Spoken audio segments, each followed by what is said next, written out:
Hello, and welcome to Stories by Peter Hub. This is the very first story we're sharing on the channel, so thank you for joining us on this journey. I've always believed that trust is a fragile yet the most crucial foundation of any relationship. This is a story about what happens when that foundation cracks, and when the truth you were most afraid of becomes your reality. A story of second chances. Let's meet our main characters. The husband, a successful engineer, was a man of his word, practical and reliable. His life was like a well-designed machine with every part in its place. The engineer had a loving wife, a comfortable home, and a shared future they talked about all the time. He was so confident in their marriage that he couldn't imagine a storm starting from within their home itself. The wife was a woman full of energy and creativity. She worked as an interior designer, and her life was filled with color, new ideas, and people. A true life of the party, the designer's ability to make friends and turn any gathering into a celebration was something her husband always admired. He never saw this as a threat. On the contrary, he was proud of her outgoing nature and zest for life. It all started with small things, innocent things at first, that the husband initially ignored. His wife's phone, which used to lie on the table, was now always in her hand or her pocket. Her smile, once reserved for him, now seemed distracted, as if she were sharing it with someone else. She started staying late at work more often, explaining it away with urgent projects, and her husband, trusting her completely, accepted it without question. He saw his wife as a person dedicated to her craft, not someone with something to hide. The husband was too caught up in his own life to notice how hers was beginning to change. The turning point came one Friday evening. The husband was on his way to the grocery store. As he was getting out of his car, he saw his wife, parked just a little further down. He was about to go over and say hello, but then he noticed she wasn't alone in the car. A man he didn't know was sitting next to her. They were talking animatedly, laughing. He didn't see anything that could be definitively called unfaithful, but something in their gestures, in their closeness, made the husband's heart clench. He froze, unable to look away. The husband watched them say goodbye. The man gently touched her arm before getting out of the car. This small gesture, which could have been a simple, friendly touch, felt like a blow to the husband. He didn't approach them. He just stepped back into the shadows and waited for his wife to drive away. After she left, the husband walked over to the car the man had been in. He memorized its license plate number. He didn't know why he did it. It was more an instinct than a thought-out decision. He felt something dark begin to stir inside him, something he never wanted to feel: suspicion. All the way home, his mind was in a jumble. The husband tried to rationalize what he had seen. Maybe he's a client. Maybe just a friend, he told himself. But deep down, he knew that wasn't it. The feeling he'd experienced was too strong and too bitter to simply dismiss. At home, he greeted his wife with a strained smile. She was cheerful, talking about her day and her projects. The husband listened, nodding, but there was a storm raging inside him. He saw her face, her laugh, but all he could see was that gesture, that light touch on her arm. The husband didn't start a fight. He knew that if he did it now, he wouldn't get the truth. He had to be sure. He had to know. The next day at work, he contacted an old acquaintance who worked for the police. He didn't explain the reason, just asked for help with the license plate. The acquaintance, not suspecting a thing, agreed. A few hours later, he received a message with the car owner's details. When he read the name, the world the husband knew collapsed. It wasn't a client or a friend. It was a man his wife had been working with on a new project, a man she had never mentioned.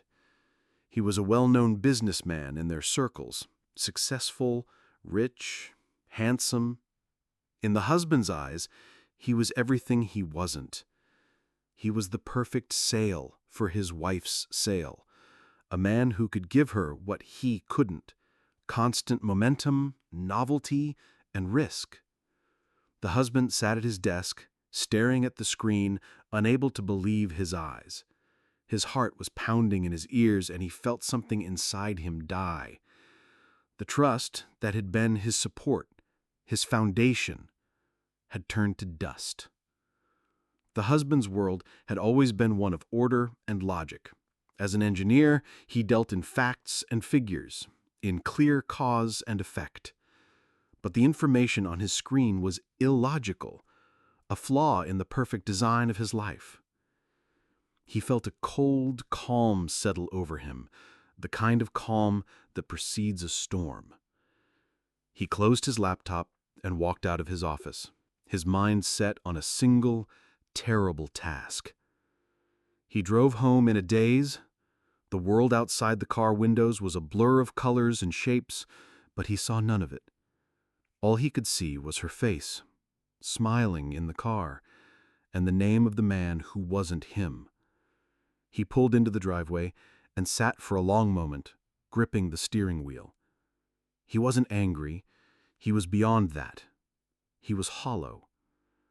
He found his wife in the kitchen, humming a tune as she prepared dinner. The familiar smell of spices filled the air, a scent that had once felt like home, but now felt like a lie. She looked up at him with a genuine smile. "Hey, you're home early," she said. The husband looked at her, his expression unreadable. He saw her trying to read his face, her smile slowly fading. "I need to talk to you," he said, his voice flat. She stopped what she was doing. "Is everything okay?" she asked, a flicker of concern in her eyes.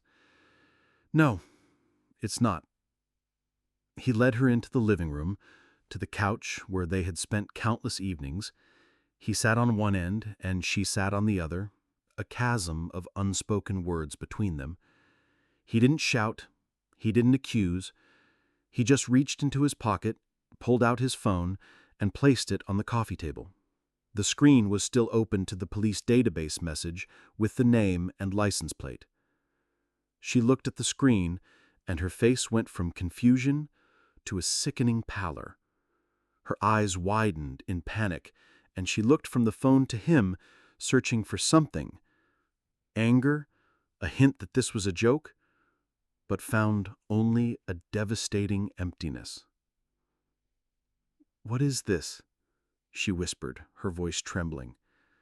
"You tell me," he said. The words were quiet, but they held the weight of 1,000 unspoken questions. The silence stretched on, heavy and suffocating. She tried to speak, but no words would come.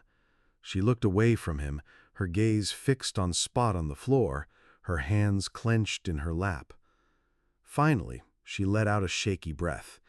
"He's a client," she said, the lie tasting bitter on her tongue. The husband shook his head slowly. "He's a man you've been working with, a man you never mentioned, a man whose car I saw you laughing in on Friday evening." He didn't raise his voice. He was simply stating the facts, the cold, hard truths of an engineered design gone wrong. The wife's defenses crumbled. She broke down, the tears finally flowing freely.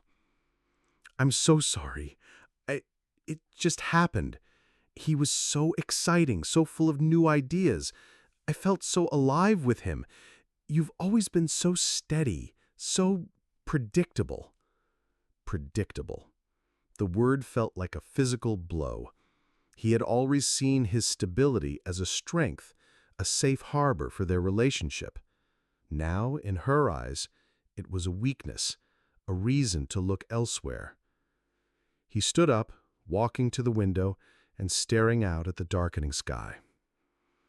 "I don't know who you are anymore," he said, his back to her. "I thought I did. I thought we were a team. I thought we were building something together." She tried to approach him, her hand reaching out, but he flinched, pulling away before she could touch him. "Don't," he said, his voice a low growl. "Not right now." He turned back to her, his face a mask of grief.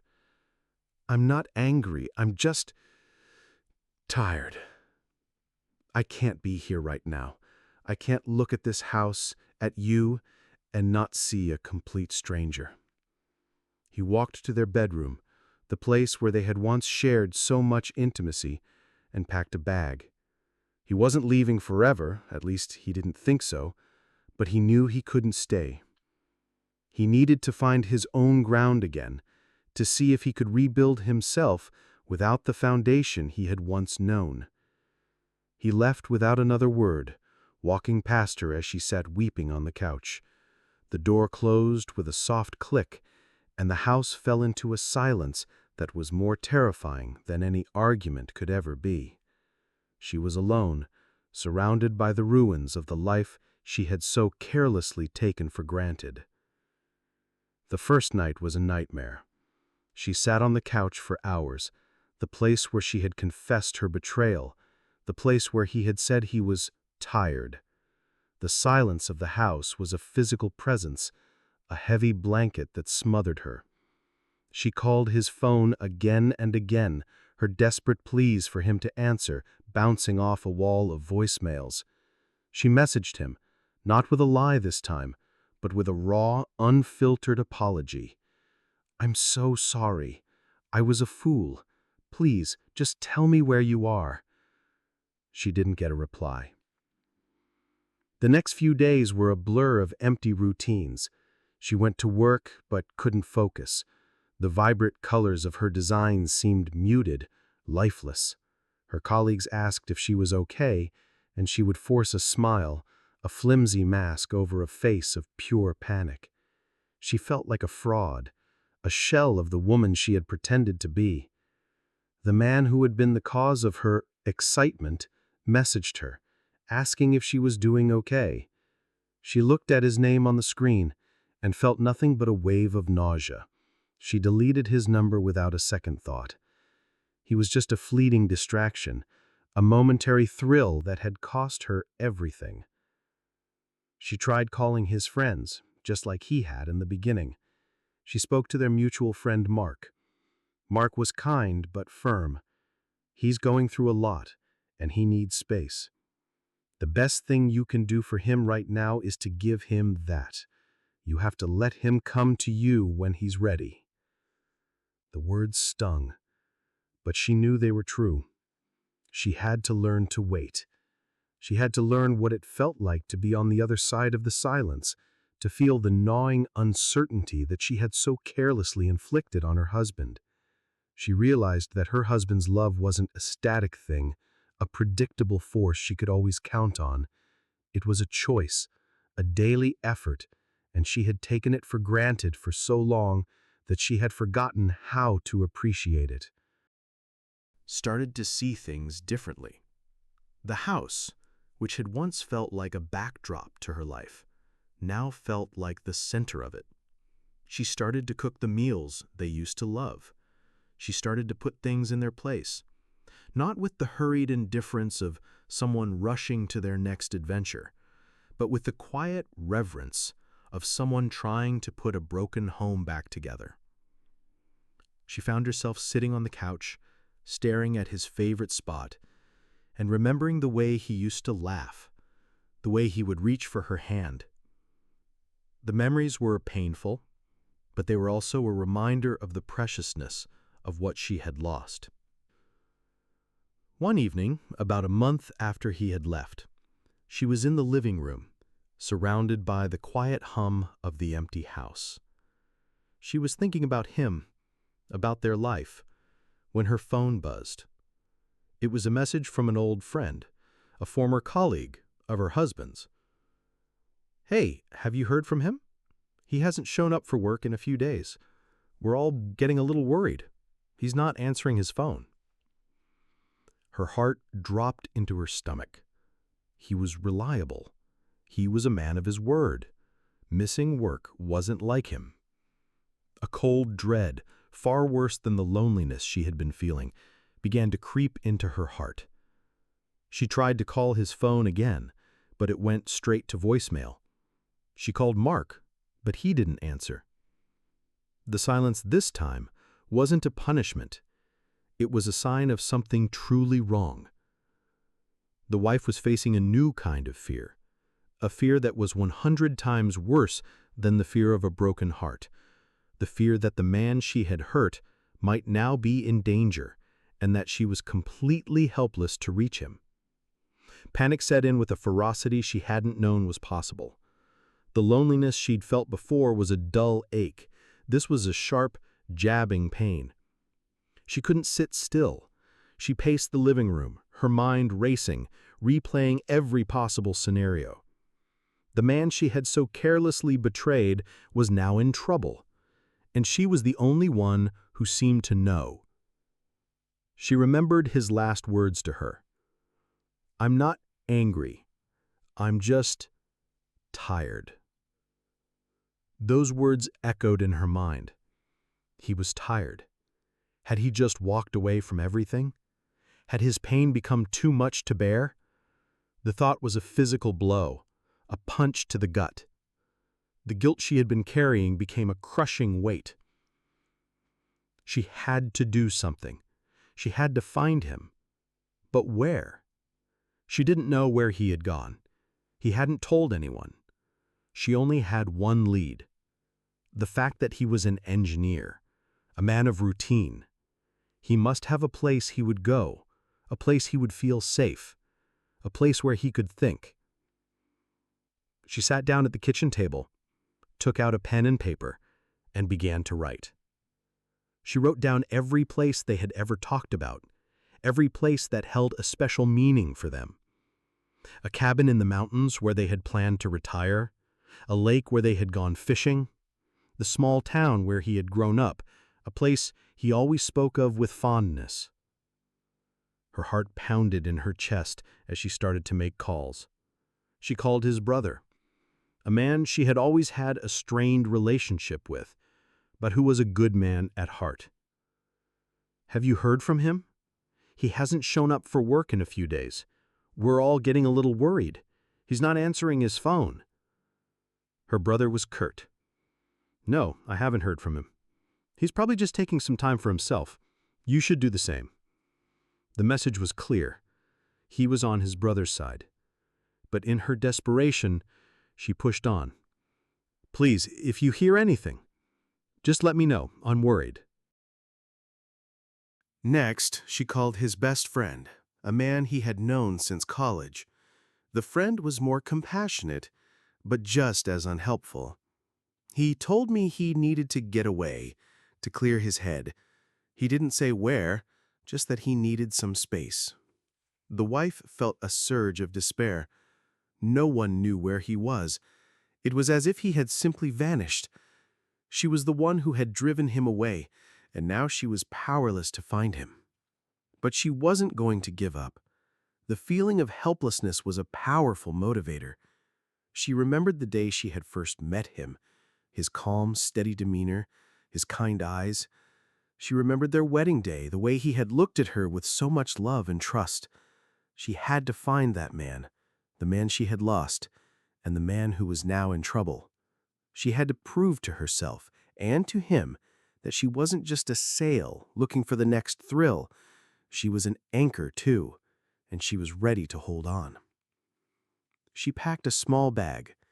She didn't know where she was going, but she had a list of possibilities, a handful of memories, and a new resolve.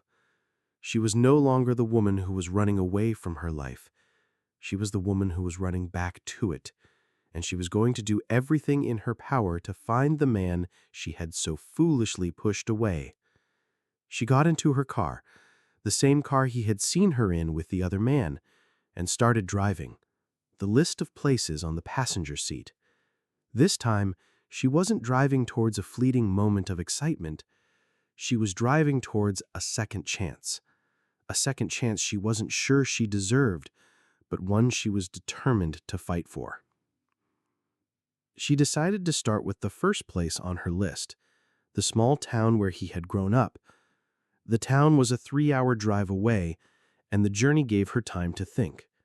She drove past familiar landmarks, the billboards and restaurants they had driven past on countless road trips together, and each one was a reminder of a happier time. The memories were a bittersweet pain, a testament to what she had lost. When she arrived, the small town was just as he had described it, quiet, sleepy, and full of old-world charm. She drove through the streets, past the library, the bakery he loved, and the park where he used to play as a child. She found his childhood home, a small 2-story house with a porch swing, and parked the car across the street. She didn't know what she was expecting to see. His car? A sign of life? The house was silent and still. It felt empty, like a tombstone to a life that had been. Feeling a pang of disappointment, she drove on, searching for a sign, any sign, that he might be here. She drove past the lake where he used to fish with his father, and the school where he had been the star quarterback. She felt like a ghost, haunting the places of his past, but unable to connect with his present. Her last stop was a small, unassuming diner on the edge of town, the place he had always said had the best coffee in the world. She walked inside, the bell on the door chiming softly. The diner was a small, cozy place with red vinyl booths and a long, curving counter. An old woman with a kind face was wiping down the counter, and a few men sat in a booth, laughing and talking. The smell of fresh coffee and pastries filled the air, a scent of comfort and familiarity that brought a fresh wave of tears to her eyes. She ordered a cup of coffee and sat at the counter, her eyes scanning the room, looking for him, but he wasn't there. As she sipped her coffee, the old woman came over and smiled at her. "You seem like you've had a long day, honey," she said. The wife, her guard down, couldn't help but pour out a piece of her heart. "I'm looking for someone," she said, her voice shaky. "My husband, he used to live here." The old woman's face softened with understanding. "What's his name, dear?" she asked gently. "He's an engineer," she said. "His name is John." The old woman's eyes lit up. "Oh, John! I remember him. A fine young man. He was always so polite, so steady. He used to come in here all the time. He hasn't been in here for a while, though. Not since—" The woman trailed off, her eyes fixed on something behind the counter.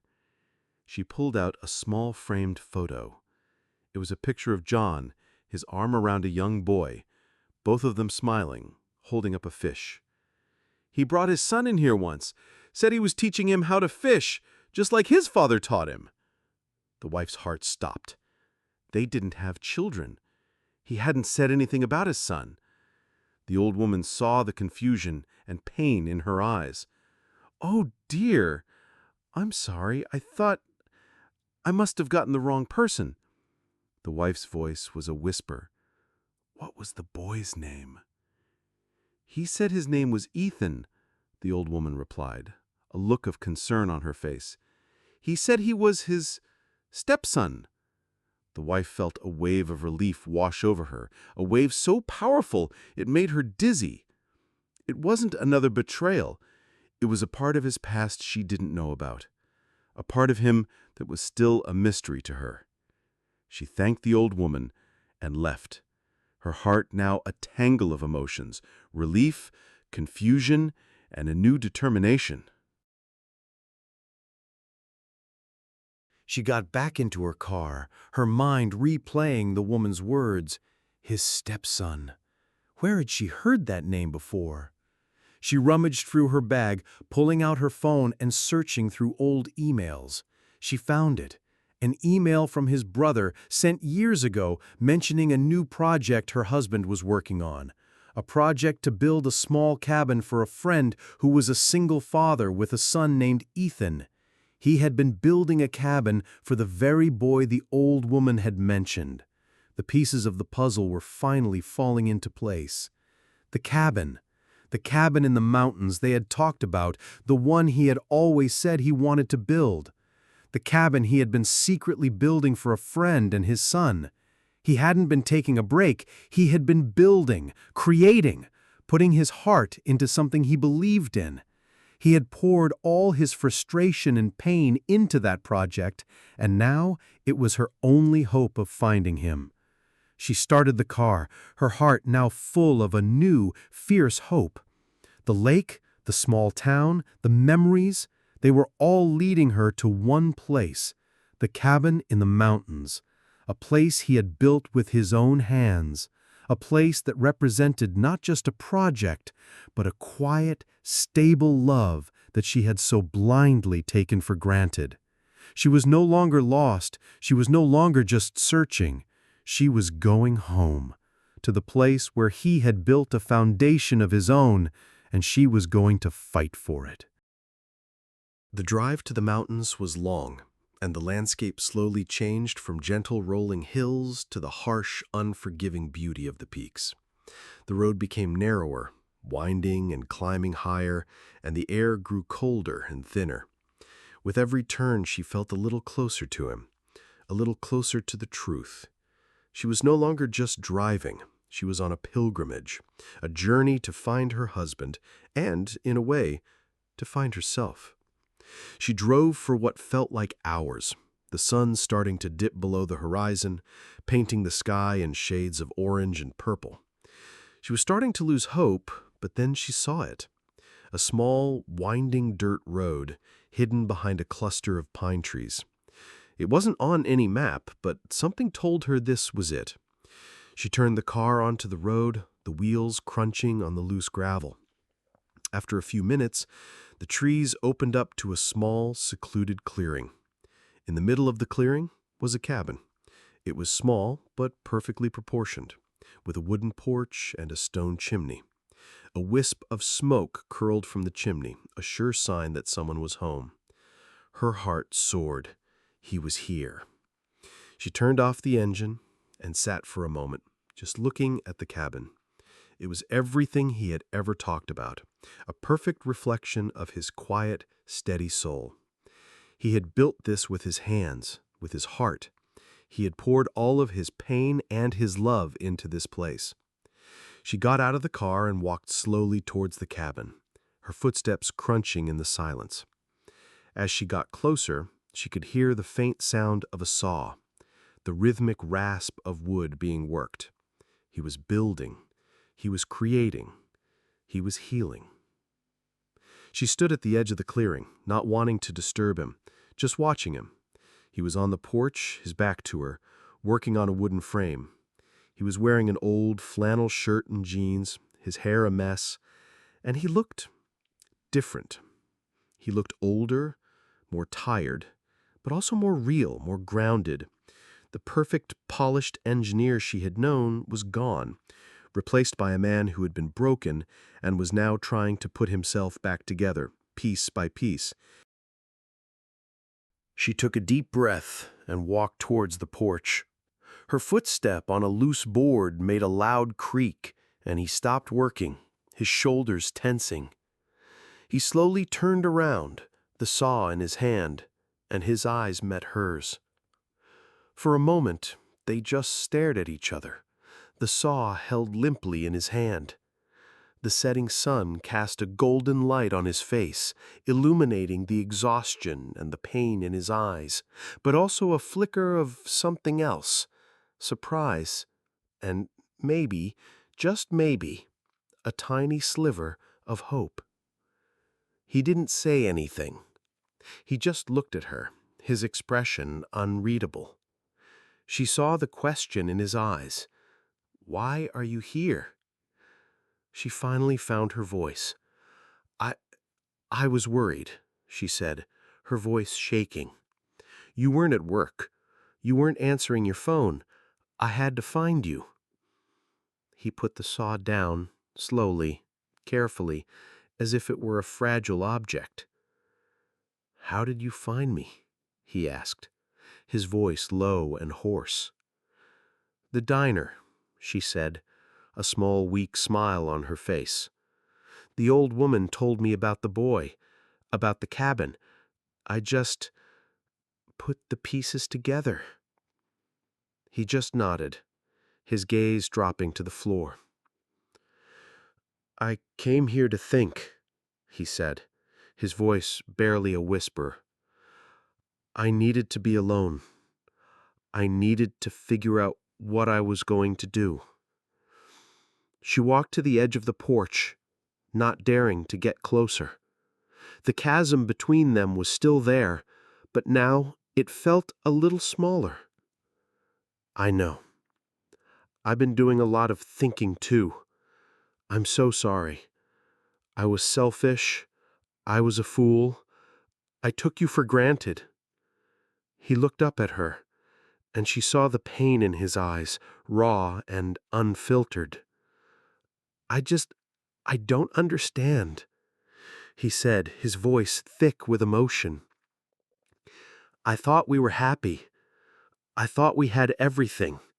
Why would you risk it all for a fleeting moment?" She had no answer for him. Not a good one, anyway. She could only tell him the truth. The raw, ugly truth she had come to accept herself. "I don't know," and a tear slid down her cheek. I don't know. I was lost. I was looking for something that I already had." The silence returned, but this time it was different. It wasn't the suffocating silence of a broken home.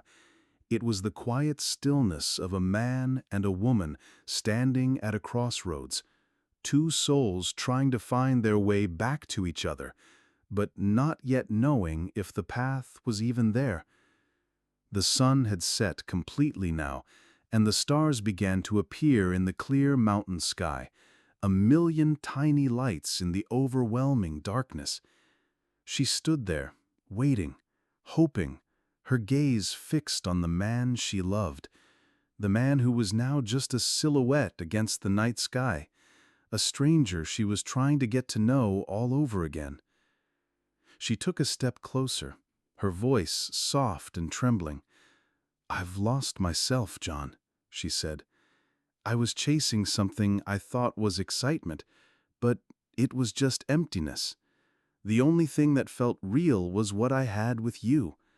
This cabin, it's not just a project, is it? It's your heart. You built this to heal, and I want to help you."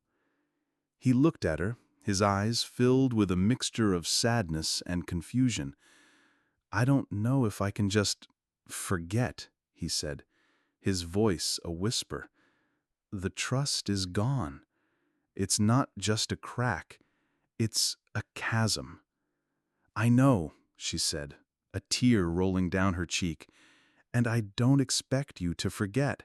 I don't even know if you can forgive me. But I'm not leaving, not this time. I'll sit here, on this porch, every day, every night, for as long as it takes. I'll help you rebuild this cabin, and if you let me, I'll help you rebuild us. I'll prove to you that I'm worthy of your trust again." He looked at her, a long, searching look, and in the starlight she could see a tiny flicker of hope in his eyes. It was a small, fragile light, but it was there. He walked over to the porch railing and leaned on it, looking out at the clearing. "I'm not saying yes," he said, his voice still quiet. "I'm just saying you don't have to leave tonight." She let out a shaky breath, a small, hopeful sound. "I won't," she promised. She walked to the other end of the porch and sat on the wooden floor, her back against the railing, and she just watched him. She watched him watch the stars, and she felt a sense of peace she hadn't felt in months. They weren't a couple yet, not in the way they used to be. They were just two people sitting on a porch under a sky full of stars with a chasm between them. But for the first time in a long time, the chasm didn't feel like a barrier. It felt like an open space, a space where they could finally start to build something new together. The sky was filled with stars. Each one seemed like a promise, distant and almost unattainable. The air was filled with the scent of pine needles, fresh wood and smoke, and it was the most genuine, most honest smell she had felt in months. John finally got up from the railing and went inside the house. He didn't ask her to come in, but he didn't tell her to stay outside either. She took it as a silent permission. She stood up, her legs numb, and slowly followed him in. Inside, the cabin was simple but cozy. It was clear he had put not only his work, but also his soul into it. In the center was a small wood-burning stove, with a fire crackling quietly inside. Old sleeping bags were piled in a corner. On one hand, it was a cabin for solitude. On the other, a refuge built for two, even if he didn't realize it yet. She silently took one of the sleeping bags and curled up in it by the wall, away from the stove.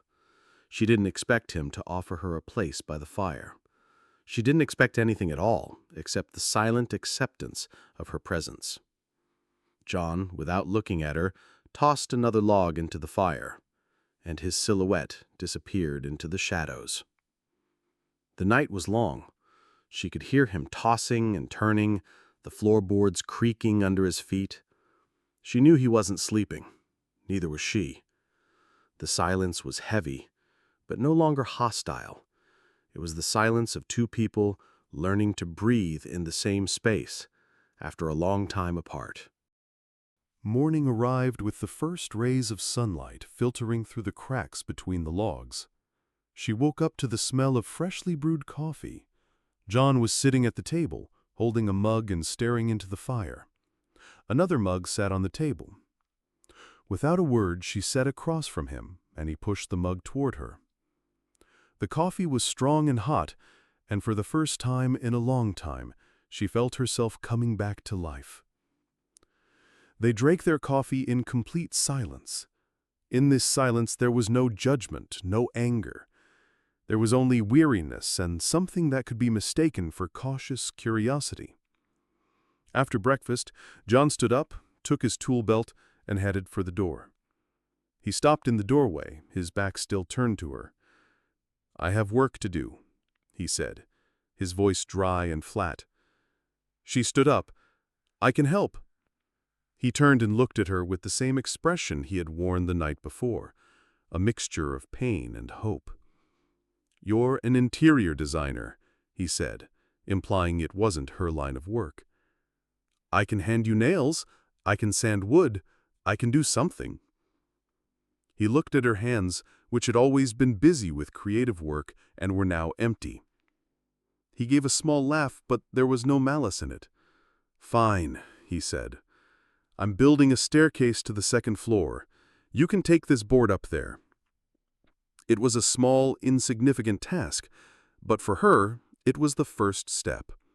It was the first thing he had asked her to do since their reunion. She took the board and carried it upstairs. Her heart pounded in her chest as she came back down to ask for the next one. They didn't talk, but they worked together. He showed her what to do, and she did it. The day passed to the rhythm of hammer strikes and the whisper of sandpaper. They were just two people, building something, step by step, board by board. By evening, she felt a weariness she hadn't felt in a long time. She was exhausted, but not empty. As they sat on the porch, watching the sunset, she felt something she hadn't felt before. Not just love, but something bigger, more solid, more enduring. It was the feeling that she had earned her place here. He broke the silence again. "You know," he said, looking at the sunset, "this cabin, it's for Ethan.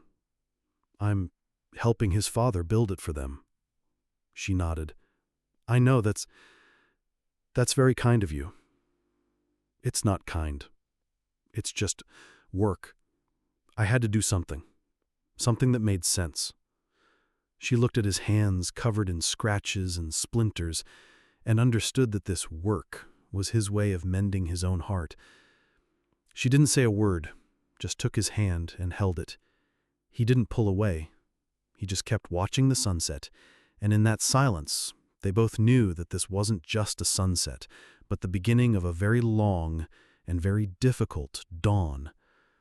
The third day was much like the second, but something subtle had shifted. The silence wasn't as heavy. The tasks he gave her weren't as small. He started to explain what he was doing, pointing out the grain of the wood, the way the light hit the ceiling, the precision needed for each joint. It was the language of his soul, the language she had forgotten how to speak. She listened intently, asking questions, her creative mind finding new ways to appreciate the intricate beauty of his work. She found herself thinking about a detail she had noticed when she first arrived, the stone chimney. It was beautiful, but it felt a little too functional. It lacked a certain warmth. On a whim, she suggested adding a small, handcrafted mantelpiece made from a beautiful piece of reclaimed wood, a place for photos, for a clock, a place to make the cabin feel like a home. John stopped what he was doing and just looked at her. He had never considered a detail like that. He saw the world in blueprints and measurements, not in feelings and memories. He thought about her idea, about a mantelpiece that would hold a photo of Ethan and his father, about a place where they could gather, and a small smile touched his lips. "It's a good idea," he said, the words feeling foreign to his ears. "A good idea." He found the right piece of wood, a slab of ancient pine with a beautiful swirling grain, and they started working on it together. Her hands, once soft and used to fine fabrics and sketches, were now calloused and stained with sawdust, but she didn't mind. She was earning her place, one splinter at a time. The work was hard, but it was honest. They weren't just building a cabin, they were building a bridge across the chasm between them. The third evening, they sat on the porch again, but this time they weren't sitting in silence. They were talking about the cabin, about the design, about the feeling of the space. It wasn't a conversation about their past, but a conversation about their future. It was a small, fragile conversation, but it was a beginning. The air was filled with the scent of pine and hope, and the stars in the sky seemed a little closer. The chasm was still there, but now they were standing on either side of a beautiful new bridge, and they were both willing to take the first step. A few more days passed, and the work on the cabin was almost done. The staircase was finished, the mantelpiece was installed, and the interior was warm and inviting. John and his wife moved in sync now, a well-oiled machine, each knowing what the other needed without a word. They were a team again, but a different kind of team. They were a team of two broken people who were rebuilding something, piece by piece, both the cabin and themselves. One evening, as they were sitting by the fire, the silence returned. But this time, it was a comfortable silence, filled with the warmth of the fire and the quiet hum of their shared presence. The wife broke it first, her voice soft and hesitant. "That day," she said, looking into the fire, "when you left, you said I was looking for excitement because you were predictable?" John didn't say anything, but she felt his tension. She continued, her voice gaining strength. "I've been thinking about that a lot, and I was wrong. I wasn't looking for excitement. I was just running away from myself, from a part of me that was scared of being settled, of being happy. I didn't see that your predictability wasn't a weakness, it was a strength. It was the anchor that was keeping us safe. She looked at him, her eyes filled with tears. But this time, they weren't tears of guilt. They were tears of understanding. I want to be your anchor too, John, not just a sail. I want to be the person who is always here, who is always reliable. He finally looked at her, his eyes unreadable. I think, he said, his voice thick with emotion, I think I've always known that. I couldn't hear it. I was so angry, so hurt, that all I could hear was the sound of a foundation crumbling. He reached out and took her hand. His hands were still rough and stained with sawdust, but they were gentle. We've rebuilt this cabin, but we haven't fixed the cracks in our foundation yet. We can't stay here forever. This is a place to heal, but our home is the real test. She squeezed his hand, her heart pounding with a mixture of fear and hope. I know, she said. I'm ready to go home. I'm ready to face it. I'm ready to face us. He looked at her, a small, genuine smile on his face. Good, he said, because I'm tired of sleeping on a pile of old sleeping bags. They laughed, a small, fragile sound that filled the cabin, and for the first time in a long time, the cabin felt not just like a refuge, but like a home. They knew the journey back would be long and difficult, but as they stood together, hand in hand, looking at the fire, they knew they wouldn't be walking alone. The next morning, the cabin air was filled with a new kind of energy. It was the energy of a new beginning, a silent agreement to leave the old behind and start anew. They packed their few belongings in the car, and for the first time since she arrived, he didn't just walk away. He walked with her, his hand lightly resting on her back. The drive back was a mirror of the drive she had taken to find him, but this time, the landmarks weren't reminders of what she had lost. They were markers of how far they had come. They talked about the cabin, about the mantelpiece, about the staircase. They talked about Ethan and his father, and about their shared hope that the cabin would be a place of healing for them too. It wasn't a deep conversation about their pain, but it was a bridge, a way of talking about their future without having to address the ghosts of their past just yet. As they drove into their neighborhood, the familiar houses and the manicured lawns felt alien. The house stood on the hill, a silent monument to the life she had nearly destroyed. She felt a wave of guilt and fear wash over her. What if the anger came back? What if the house was still filled with the suffocating silence of their last argument? She gripped the steering wheel, her knuckles white. John, without saying a word, gently placed his hand over hers. "It's just a house," he said, his voice low and steady. "It's not us." The words were a comfort and a promise. He opened the front door, and they walked inside. The house was cold and quiet, the air stale with disuse. The living room, with its pristine furniture and perfect decor, felt like a museum. It was a space they had once shared, but it now felt empty and hollow. "I'll open the windows," she said, her voice a whisper. "Let some air in." She started to open the windows, and the fresh air from outside rushed in, carrying the scents of newly mown grass and pine trees from their neighbor's yard. It felt like a cleansing, a silent prayer to the house to let go of the past and make room for the future. That evening, as they sat on the couch, in the living room, a space that had once held so much tension and heartache, they didn't talk. They just sat, shoulder to shoulder, listening to the quiet hum of the house coming back to life. She reached for his hand, and he didn't flinch this time. He just held it, his thumb gently rubbing the back of her hand. The next morning, she woke up to the smell of coffee. John was in the kitchen, but he wasn't sitting alone.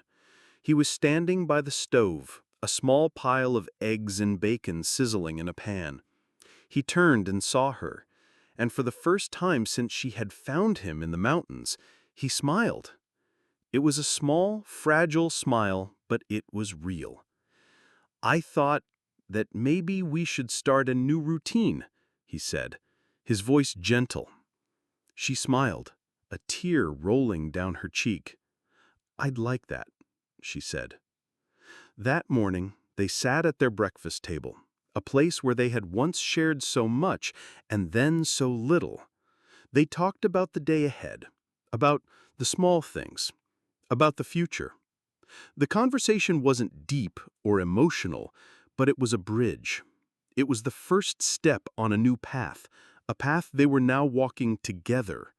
The chasm between them was still there, but it was no longer a chasm of silence and pain. It was a chasm they were filling, one small step, one gentle touch, one quiet conversation at a time. The journey was long and difficult, but for the first time in a long time, they were not just a couple of two people. They were a team of two who were ready to rebuild. The moral of this story is that trust is the most precious and fragile foundation of any relationship. When that foundation is shattered, a simple apology is not enough. The story shows that the path to forgiveness is not a quick act of forgetting, but a long and arduous journey that requires effort from both partners. To earn a second chance, you must not only admit your mistake, but also be willing to rebuild what was broken, brick by painful brick. What do you think? Leave your comment under the video and subscribe to the channel Stories by Peter Hub.